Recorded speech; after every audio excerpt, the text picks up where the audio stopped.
There's no doubt that you are what you eat and you die from what you eat. It's the #1 killer in America is cardiovascular disease. The biggest causes of heart attack and stroke, cholesterol is one of them. Cigarette smoking is a big one. The things that you do, cigarette smoking and your diet.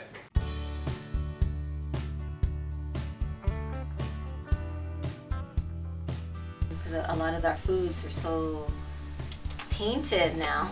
We don't learn a lot about nutrition, obviously, in medical schools, but that's a big part of when we can't figure something out, it's usually nutritional then. Because we don't study it, so we test everything else but that. I've been vegetarian for the better part of 40 years, and then, thinking I was eating a healthy diet for all these years, my doctor told me my blood pressure was up, and I decided I better do some more research, even though I've researched for years, and raw food kept coming up.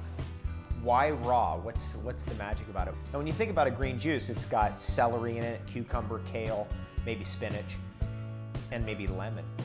There's no sugar, there's no stimulants, but when you drink that juice, you have energy. And that is the X factor about raw foods.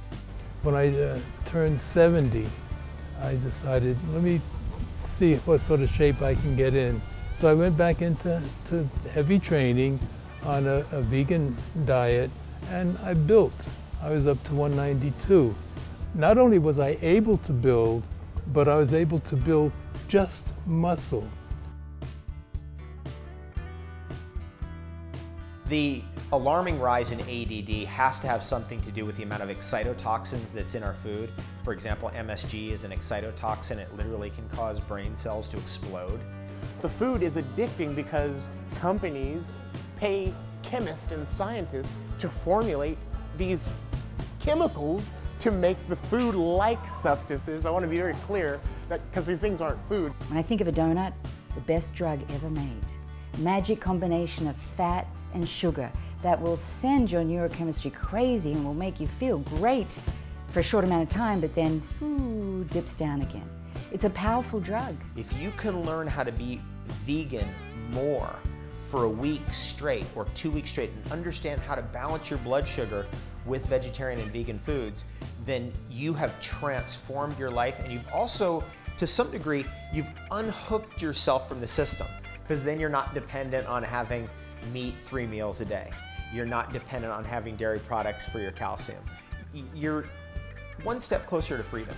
Now, I'm not driving through McDonald's or Burger King, I'm not throwing stuff in the microwave, I'm not abusing and living an ignorant life and poisoning myself. I'm actually awake and aware, and I'm paying attention to what actually goes into my mouth. And that has purpose. The answer isn't to go up to people and say, what you're doing is wrong. You're eating meat, you're eating dairy, you're putting the wrong things into your body. That's not how you encourage people to eat better. You encourage people to eat better by doing something for yourself, and just you are eating well and you're thriving on it, and people will see that and they'll respond to it, and they'll want to feel as good as you and to be as happy as you.